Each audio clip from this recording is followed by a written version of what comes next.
Audio and video are the same. Hello, Just2Film here. I'm here with a very special guest. Me, the YMS guy from YouTube. Hello. Yeah, and we are at a furry convention together. Yes. So I'm wearing my Scar Simp uniform.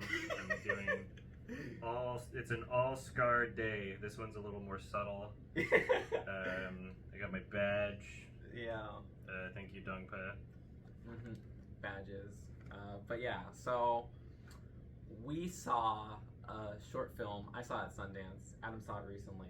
That is actually a furry short film. So we thought, haha, why don't we review that at a furry convention since Hell it's something you recently saw. And I would really recommend it, but we'll get to that in a bit. So yeah. First things first, we both recommend it. Yes. It was actually great. I really liked it. It was my favorite thing I saw from Sundance. I mean, it's not a feature, but it's a short film.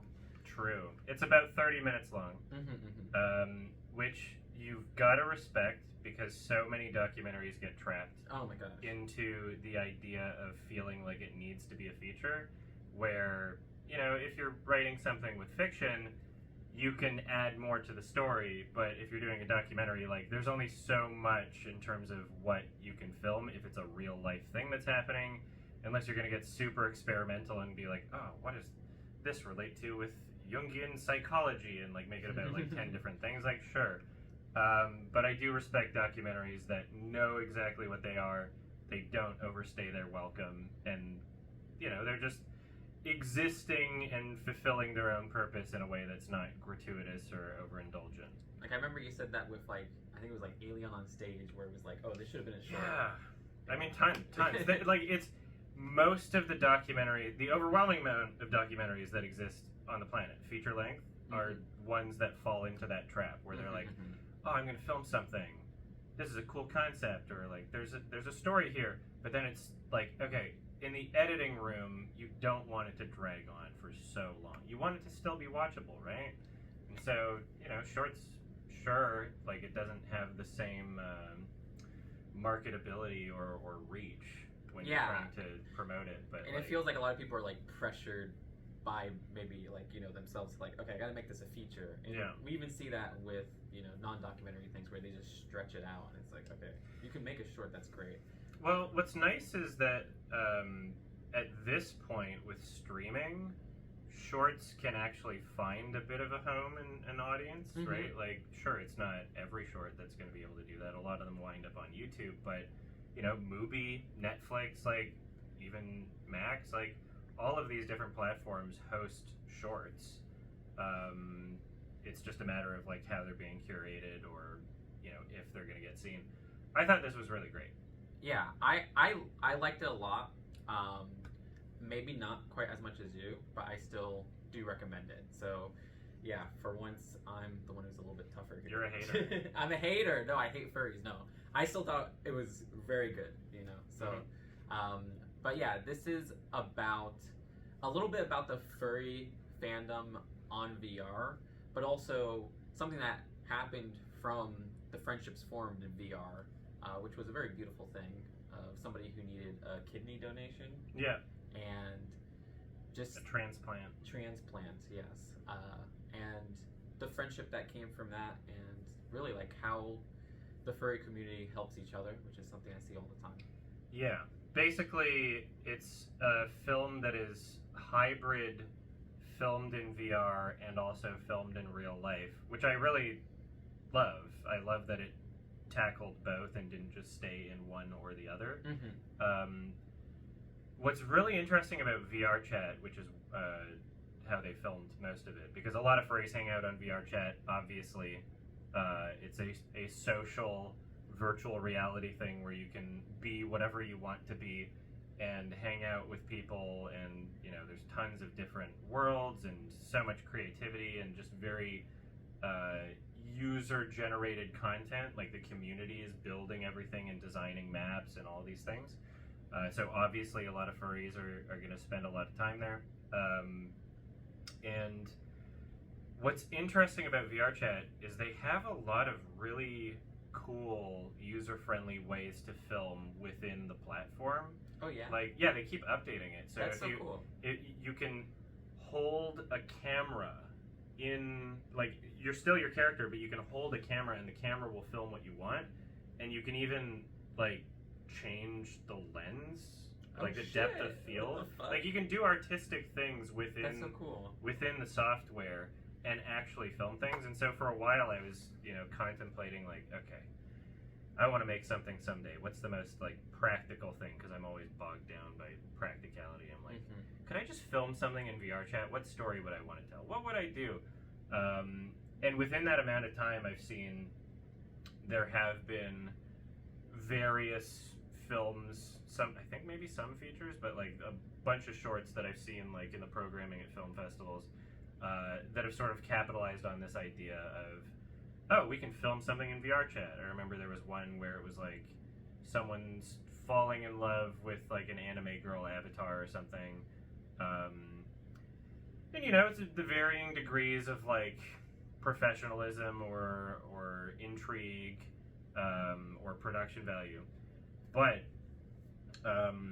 with this film, I feel like it really not only captured the authenticity of furries in VR chat, but also did a really great job at like doing a seamless transition into like, oh, these are their real lives. Yeah. And without it feeling like, the fact that it's made by people who I presume are furries, probably, right? Well, yeah, you look at the director's other work, and I think there's like 2 other furry short films, and there's also We Met in VR, which is probably their most popular work, which is a feature-length documentary. Oh, is that the one? Yeah. Okay. So they did all of that. That was the one. Okay. And that has a lot of furries in it. I haven't finished that one because I really want to, but like I got distracted. Yeah, and I remember like right off the bat, it's like tons of furries and stuff like that. So I'm like, oh yeah. Yeah. So it's without even knowing that, it's clear that it's made by someone either in the community or close to the community, because any other director catching wind of this subject to try and make a documentary out of, they would probably go with like an angle of like, look how weird they are, sort of thing. Which, sure, furries are weird, and there is like an inherent weirdness to a lot of the things happening. But I think that through the editing and the music and like just the general presentation, it never felt like it was doing anything kind of like demeaning or freak showy. Yeah. But if people want to watch it in that way of like, oh, look how weird these people are, they still can, because there's scenes like, just nonchalantly they show a workout class being taken in VR, and there's like someone teaching workout stuff. And it's like on a schedule, and they do it all the time, and it's like, oh, cool, like there are people signed up for this workout class. And so I put myself in the position of like imagining some grandma at Sundance or whatever like watching this and not even understanding what a furry is, not understanding VR, and kind of just going through this and coming to all these separate realizations of like, oh, people are doing workout classes, and like it's fun to imagine a person. Well, I was looking at the Letterboxd reviews, and it's like I saw a lot where they're like, oh yeah, this was a touching story, but furries are very weird, and I don't know if I could get down with all of that. So it's That's just like, funny. okay, yeah. Letterboxd is funny.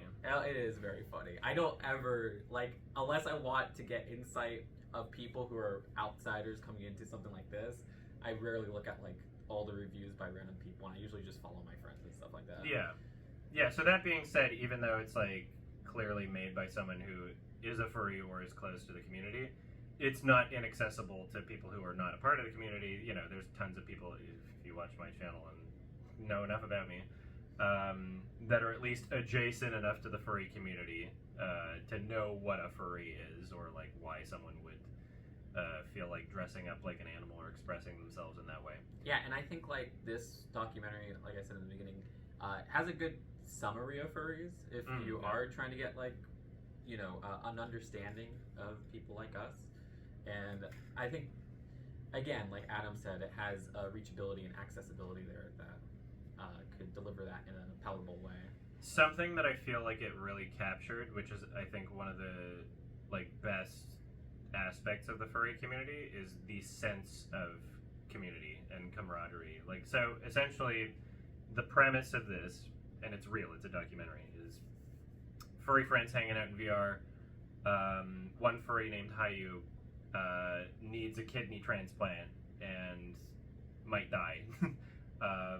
And one of his friends in VR just decided, like, hey, you know what? I'd like to do this. I'd like to travel all the way across the world. Yeah. Like, I forget what the two countries. It was like America to, like, I forgot the second one. Sweden. Yeah. You can add a little note, a disclaimer. You can find out the other country. Yeah. I don't remember. But long story short, you really see, like, the sense of, like, connection and friendship that exists within the furry community. And I know to some people that, you know, might not be a part of it, they might be outsiders, it might just sound like a whole bunch of, like, hogwash, like Disney nonsense, like, oh, what is this? You guys have, like, a real sense of community? What are you talking about? That's not real.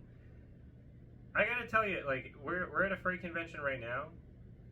I made good friends with some people that I'd never met before at around 9 p.m. last night.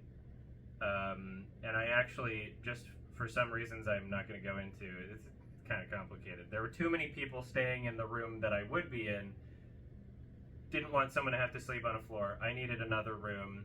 And so these friends that I made within like 2 hours of just like vibing and like having a good experience and not showing any red flags, they were like, hey, we have extra space and a bed in our room, which already would have been like, oh, thank you, I can't believe you trust me enough. And I didn't say I'm a famous YouTuber, so this is like a real, this is like an actual impression. And then without me even asking, they're like, oh yeah, here's a room key. We have an extra room key. It's so nice. In case you get back later. I'm like, what the fuck? Oh. So like yeah, that does exist within the furry community of like a sense of like needing to look out for each other, because we're kind of, you know, outcasts in the regular world. A lot of people don't understand furries, and so that brings the community closer together. Well, I remember when I first met you in real life, which wasn't the first time we talked, because we talked online. You were in the Just Two podcast 2 years ago. Like the first day, you were offering for me to stay with you all, me and my girlfriend, and I thought that was really kind. And you know, like, again, more of that sense of furry community. And like, unfortunately, Michael Tell's kind of in a bad area of where we're at, and walking here, there's a lot of people who are just like approaching me and kind of like roasting me and stuff like that. But I'll always like normies, yeah. No, I'll always like stick with like the furries I see, and I feel so much more safe when I do. Safety in numbers. That's why conventions work. Because you couldn't just show up to a hotel on a regular day in your weird furry stuff, or else you might get harassed. But when we outnumber the normies, they're weird. They're the weird ones for a weekend in any city. Yes. And you know, to varying degrees of like, I always hear like, you know, like people who aren't in the furry community when I'm walking, like saying stuff like, oh, you know, either joking, but then I always tend to see ones that are super supportive and are just like, wow, like I want to learn more about this. So you know, it's always interesting to see. Yeah, people are getting kind of used to it, I guess, depending on how much time someone spent on the internet or how many furries they would know in real life. There's just not a lot of furries, so it's easy to like scapegoat and do that weird Texas bill trying to ban furries in schools, where it's just like, okay, within the bill they're talking about like kids using litter boxes. Oh my gosh, okay, that was debunked. Did that start from Joe Rogan? Where he's like, my cousin heard it. It started from Joe Rogan, and then within like 2 episodes, he's like, yeah, so I called my friend, and he said like, no, it was his friend's wife, and then I asked them what school, and they were like, oh, they don't know, and so it looks like I might have been duped. So like even Joe Rogan himself was like, oh, I actually just believed something because this is a small enough group of people that nobody knows that you can just say whatever you want and people will believe it, and especially if they want to believe it, sort of thing. Almost like what people do with trans people. Yeah, it's the next one over. Yep. It's trans, then furries. Yeah. Like as soon as people start accepting trans people, then furries are the new scapegoat. Yep. I've been saying that for years, and we're slowly seeing it happening.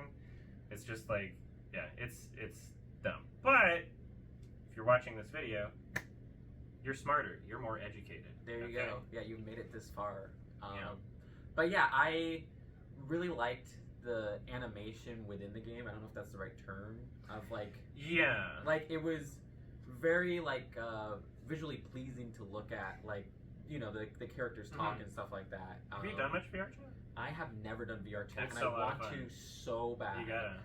I literally met somebody, like you were saying, you meet people like so soon and you become so close to them. And I met somebody here who's gonna help me like build my persona in VR chat. And so once that happens, I'll go in there. I had a headset for so long, and I just I haven't loaded up VR chat or anything. But I also don't have too much time to video game because. Oh, I know. Yeah, but it is something you can kind of just like pick up, do for like 2 hours, and then put down if you want, sort of thing. I'm super hyped to do it. Yeah. Yeah. So yeah, I would say it's like the animation. I would say it's like a hybrid between mocap and machinima. That's what I would call it, because there is some like video game input dictating some of the movements, but most of it is literally real life people with body tracking at the same time. And yeah, there were some nice close to the end. There were like some nice 2D animations that I thought worked really well as well. Yeah. Music was great. I thought the music was awesome. Yeah. I didn't know if it was a score originally for this. It seemed like a lot of it was maybe licensed out from Furry music creators when I saw the credits. But yeah, great soundtrack. Yeah, a little score really, but yeah, whatever. Yeah, it fit the tone really well. And even in some of these like, you know, weird scenes where there's like a bit more like of a playful tone, it wasn't like egregiously like like where a lot of annoying movies fall into that. What was that? There was that one movie, I think you saw it. I saw it recently. It was about like these people with Down syndrome who were like working in like a kitchen or something. Oh god, yeah, that was so annoying. That was so, it felt so demeaning because like they would do that soundtrack, like, and it's like, this is just like insulting. Yeah, it's like, look at these weird people. Like, why would you say that about these people? A soundtrack can make or break a movie because it's implying a level of intent from the tone. And so, yeah, if that's what's being communicated, you kind of have to question what the intent of the film is. And yeah, and I think we have the same problem, well, to a lesser extent, with like Sing Sing, where like the soundtrack insists so much, and it's like, I thought the performances were great in this scene, and the soundtrack's ruining it because you're just making it so sappy, you know?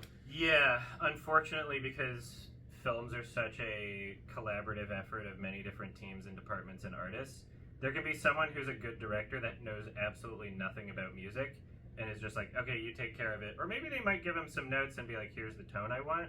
But like, there's so many movies where I'm like, damn, I wish I could love this, but the soundtrack is killing it. Yeah. It's unfortunate. And, you know, I think of something like Warfare, where they don't even use a soundtrack, and I thought that was like, oh, this is perfect. Like, if you had a soundtrack here, it could come off a lot like a lot more generic. I don't know, but then again, who knows what score they would have had in Warfare. I want a Warfare 7-inch vinyl, and it's just Call on Me. That would be perfect. The original track's like 8 minutes long. Really? And it's just I didn't even know that. Repetitive. It's literally just that. Yeah. The radio edit's under 3 minutes, but. So I was going to say, here's a little problem I have. Okay, I felt like, and this is a totally understandable problem. I felt like the live action segments weren't directed as interestingly visually. So I don't know. But it's hard because it's the documentary that's like capturing reality. So like I get it. Yeah, I didn't feel like I was starved for any kind of like flair or like you know, like visual filmmaking. I felt like it was pretty consistent in what it needed to be, especially like just that transition with like the slow fade from the. That was cool because I wasn't even expecting. Cool, I literally thought the whole documentary would be in VR when I first watched it, because I went in just like blind, you know. Yeah, that was really cool, and also it got me thinking too how in this film, even within VR chat, there is like actual set design. So there's people that actually created the like hospital scene in VR chat. I think I saw in your chat, weren't they? In your, I think like, somebody Twitch in my chat? Twitch chat said that they did it. And yeah, like it was very impressive in that regard. Like, but yeah, because you know, if I was watching something that was just like a VR chat movie, my experience with VR chat is like, oh, you go into a world and then you're there. And so, like, even if I was thinking about filming something, it's like, okay, what world would I go into and then utilize this and call it fair use or whatever. But I like the idea that there was actual, like, a set design, like a world design, game design, I guess, to use for the actual settings in this game. And so they made, like, a one-to-one representation of the actual hospital, and then there's this fade shot and it transitions really seamlessly. I thought that was super cool. Yeah, and the documentary did make me emotional at some points, especially with that live action part for me. Yeah, but like I also think I don't think it's super dour or anything, and I think the first half is really fun. Like it's a vibe for sure. And it's low commitment. It's 30 minutes. Exactly. It stinks because like so many of my friends went to Sundance. And they saw so much like random Sundance, same old, you know, kind of like drama stuff. Oh, a new Cronenberg. But I was like, everybody please see this movie, and like none of my friends ended up seeing this. Even though like I'm like a proud like furry, and I'm like, you're missing out on the best movie at Sundance. That's because they think that you're just being a weird furry that's trying to convince people to watch something that's not even interesting. No, like they would learn so much. Yeah, so I think that hopefully there's enough people that like value my critique, or at least my taste, to know that like I'm not just gonna recommend something just because it's a furry movie. Yeah, right? Sure, maybe that like I might have like a bit of a predisposition towards it because I'm in the community and I understand things about the community that others might not. Like, sure, that's a fair argument, but like, there's tons of terrible furry movies. There's tons of terrible gay movies. There's tons of terrible things of like things that I associate with that I would not recommend because they're awful. I strive for that honesty. I mean, you're a huge inspiration, and like literally, you know, I'm trans. I don't like all the trans movies. Like, I wasn't a huge fan of TV Glow. I respect it, but that was not for me. Sorry, Jane. Jane's making a new film that I keep seeing news for, so shout out to them. But yeah, I'll watch anything they make at this point. I mean, World's Fair you put me on, which was awesome. Okay, good. Yeah, I like World's Fair a lot. I like that way more than TV Glow. Same. Yeah. Awesome movie. The emotional parts for me where I kind of started to like tear up was just seeing like how close of like a friendship and a support system that these people had in their lives. And it's not like that uncommon of a thing in the furry community. Like there's like a scene where I think Hayu is just like kind of having like an emotional, I wouldn't call it a breakdown, but like an emotional incident, I guess, in VR chat, and then there's like all of their friends just coming over to like console and like hug, and this kind of funny moment where the other guy, I forget his name, is like about to like pat him, but then he's like, oh, oops, and then moves forward because he wasn't connecting. It was a really subtle moment that I thought like kind of funny in there, but it's so sweet. And I'm, you know, despite being like a weirdo and having like a lot of issues in my life, I'm glad that I have the furry community as like a support system, because it really, it's huge. It's something where the connections that I have with people from this community, I wish that other lonely people had. Well, I think you said it, but like I related to like I guess like this is church for like literally, yeah, like it's this supportive community, like ideally, yeah. It's a sense of like community and belonging, things that we see throughout history. Religion has been filling the void in every culture almost. But at this point, it's like, okay, well, there's tons of people that are no longer religious. Do they go to church just for the social and community experience and bonding and singing together and having their own like culture and celebrities, or having their own like charity donations and community work, all that stuff? Does someone go and pretend to believe in something they don't just to get those things? Because those things are very beneficial psychologically to human beings. Yeah. Turns out, if you're just part of a weird niche subculture, every single one of those things that I listed, those needs are met. You just have to find your community or form your own community, which is what I think the furry community has done such an incredible job at. Every single day I'm just thinking, like, we built this. Like furries built this. We carved out our own space because we were like, everybody's doing their own thing, but I want to do my thing.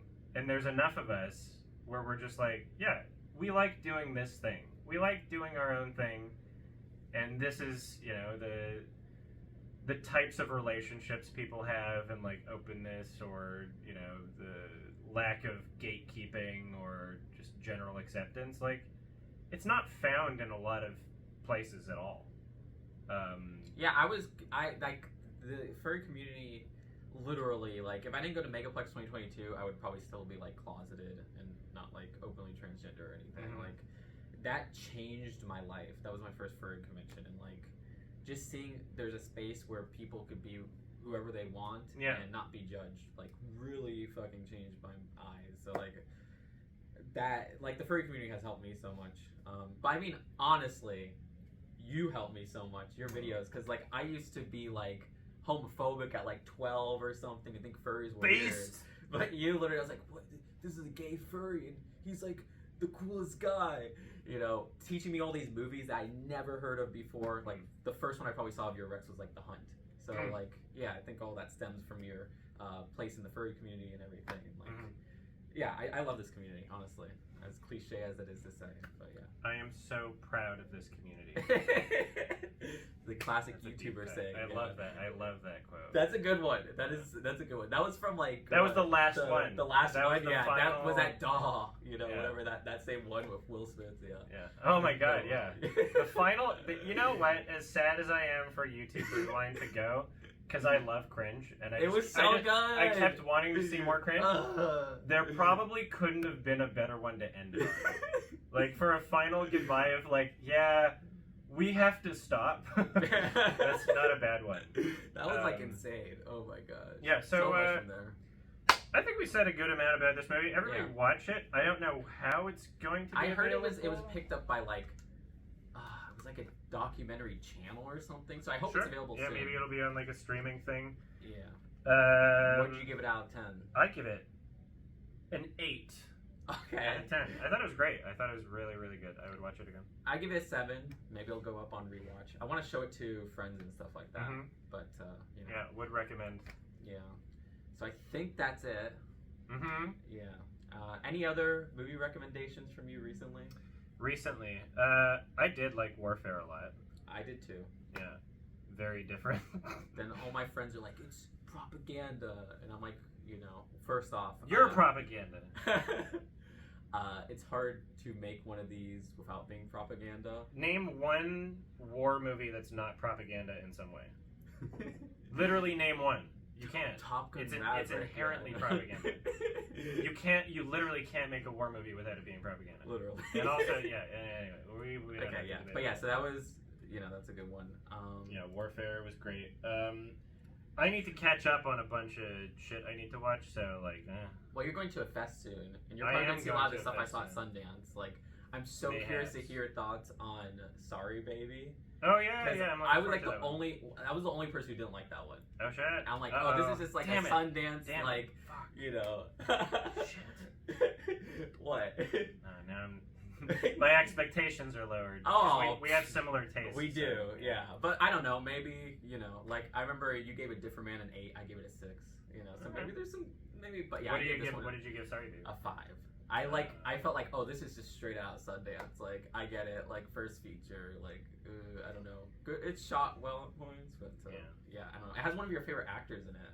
Who? From Jerry Seinfeld? No, Manchester by the Sea. Kid. Oh no. Yeah. It's his big return. Lucas Hedges. Yep. I always want to say Will Poulter, but Will Poulter's actually good. Mm-hmm. You know, he was in Warfare. But yeah, and you got to see The Rehearsal season 2. Yeah, that's on my list. Oh, it's so good. There's a lot of things I need to catch up on. Honestly. Yeah. But anyways, I think that's it. All right. We'll see y'all later. The next collab will probably be, 3 years from now? You know, the last one was Melting Pot 3 years ago. So we'll see. Or maybe in a month and a half. Oh, yeah. Rage Shart. Yeah. Is that word demonetized? Yes, it is. No. Shart?